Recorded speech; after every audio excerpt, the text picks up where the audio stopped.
Saage tuttavaks, need on isapoega Janek ja Hendrik, kes majandavad 80 hektarit Kesk-Eesti metsa.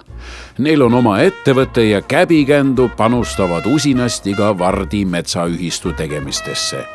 Nende oma mets on käinud isalt pojale juba mitmeid põlvi ja kuigi Janek ise just metsakasvataja ametist ei unistanud, tegi elu omad käigud. Vanaemalt tuli meile, läks vennaga 2 peale. Vennast suri ära, siis tuli pärandati minule ja nüüd siis mina seal majandan üksipini. Et sellel ajal, kui vend majandas sellest, ma ei teadnud metsast mitte midagi. Jah, kuusk ja kask ja kõik on. Kuna endal pidi hakkama majandama ka, et oleksid endal mingid teadmised, aluspõhi olemas. Siis ma läksin kõigepealt Tihemetsale. Tihemetsas oli raietööline tase 3 koolitus. Ma läksin sinna, ma seadsin endale selle eesmärgi, et kui ma selle eksami ära teen, siis ma teen omasse vanasse töökohta lahkumisavalduse ja hakkangi metsas toimetama. Et kui teha, siis tuleb asja korralikult teha. Tegime eksami ära, seal olid paljud mehed, kes olid eluaeg metsas olnud, nüüd ütlesid, mis see on kuki-muki ja põrusid. Mina sain tehtud ja nii nagu lubasin, lahkumisavaldus ja tegin enda ettevõtte ja hakkasime toimetama. Tänuna, kui inimene sõidab autoga mööda maanteed ja näeb erinevat majandatud metsa, maha võetud, langetatud lageraied, hooldusraied, siis tegelikult ega me väga sagedasti ei mõtle, et mida üldse kätkeb endast kaasaegne metsaharidus. Kuidas see välja näeb? Metsaharidus hõlmab ikka puhtalt metsandust, et inimene oskaks aru saada ja mõistaks, mis seal toimub seal metsas erinevatel tasanditel.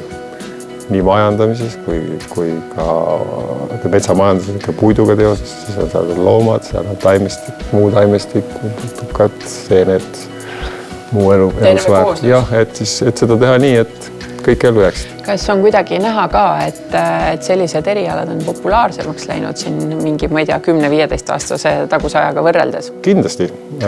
Eriti see puudutab siis seda nii-öelda kaasaegset elukestvat õpet, et sealt lähtuvalt on meil siis tõesti täiskasvaneid inimesi siin juba kordades rohkem kui kunagi varem.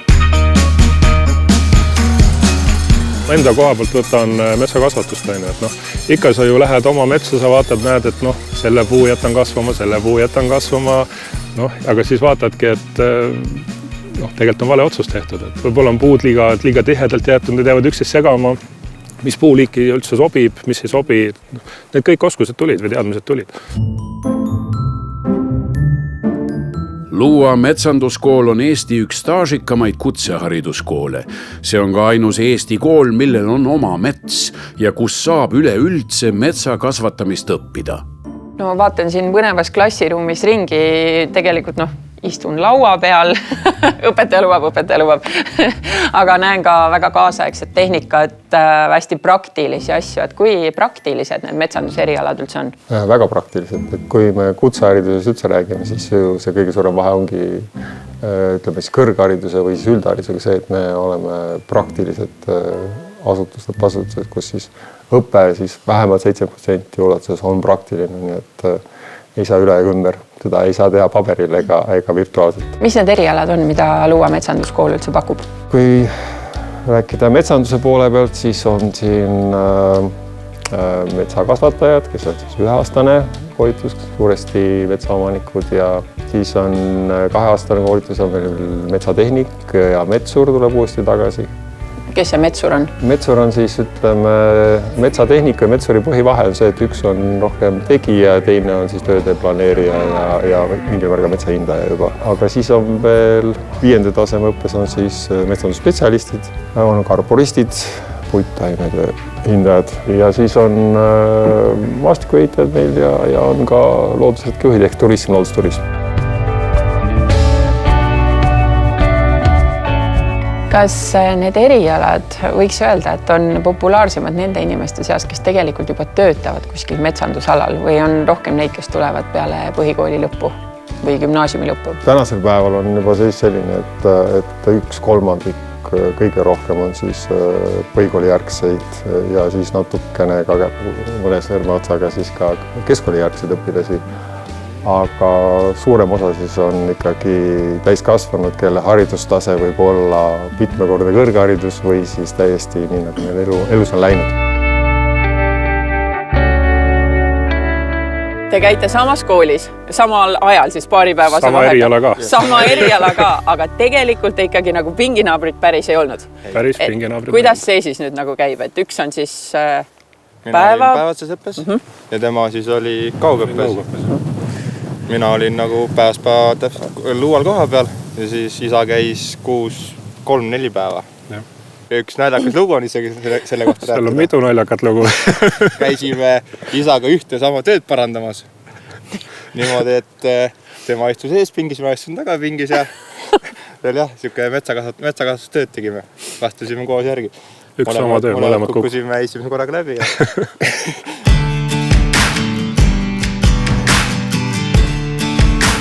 Ma arvan, et metsakasvatus ühele tavalisele inimesele tähendab hoopis midagi muud kui ühele metsanduse õpetajale. Mis see metsakasvatus siin luual tähendab? Mitte ainult luual, vaid igal pool tähendab seda, et tegelikult ongi see, et me õpime suunama loodust, nii et mõlemil oleks hea olla, nii inimesel kui ka loodusel ja samas läbi metsakasvatusega üldse seda tundma õppida. Ja kui otseselt kasvatuse poole on, et seda suunamine, siis ongi see hooldus jooksvalt istutusest lõpuni ja uuesti algusesse istutusse. Ehk siis algusest. Pead istutama ühe puu, siis võib-olla inimgeneratsioonid vahetuvad vahepeal ja siis võtad selle puu maa ja keegi paneb uue sama koha peale. Noh, kas täpselt sama, aga laias laastus küll, et tegelikult metsakasvatuse, mis teeb keeruliseks, seda tulemust ei pruugigi näha. Et see teatepulk läheb järgmisele teadjale ja oskajale, kes siit ka koolist tulevad. Meie klass on mets. Tegelikult meil oli ikka siuke väike sportlik huvi oli ka seal mängus. Üks sama eriala. Tööd olid ju ka ju tegelikult samad. Ja siis me ju käisime ja võistlesime omavahel. No, et kumb nagu parema hinde saab. rohkem punkte. No kumb sai siis? Tegelikult oli lõpuks ikkagi viiki. Kutsehariduskoolis valmistatakse õpilast ette praktiliselt kõigeks, mida tulevases ametis ette tuleb. Kool hoiab latti maailma tasemel ja metsahariduse omandanute palganumbrid on Eestis keskmisest kõrgemad. Lisaks päeva- ja sessioonõppele saab luual ennast ka lihtsalt täiendamas käia. Värskelt tööd teinud saag, mis näeb välja üsna tööd teinud. Ja. Aga vaata, see ongi hea nende puhul, et ei pea olema uued ja tutikad alati, et ta päriselt teeb tööd ja tavaliselt üks saag ikka mingi 10 aastat võiks ju vastu pidada. Ja selle kohta on üks hea ütlus, et üks saag on nii hea, kui on tema hooldus. Ja siis, kui ma tahan tulla nagu nii-öelda täiendkursusele, kuidas oma saagi hooldada, no see vist peaks igal vähemasti maainimesel võiks see küll olla nagu kavas sees. Minul just juhtus kodus see sama asi, et Kett oli, ma ei tea, kas nii nüri ja ma tegelikult pingutasin taga üle, et mul hakkas ta viltu saagima. Tavaliselt on jah, Ketis on iga ühel pool on hambad nürimad või siis on kõrguste vahe siin puruhambal erinev. Oma parima, aga nüüd ma õpin kohe kõige parematelt. Antud hetkel on see, et on metsa mõõtmise tund ja ka see on üks protsess metsa kasvatuse osast, siis tegelikult mõõdavad nad siit puude kõrgusi läbi, sealt hiljem on võimalik arvutada koosseisuvalem ja läbi koosseisuvalemi tegelikult käibki metsa majandamine ka sinna juurde. Kui palju üldse täna Eesti metsanduses töötavatel inimestel metsaharidus on? No ma usun, kes töötavad igapäevaselt metsanduses, on ta ikkagi suuresti olemas.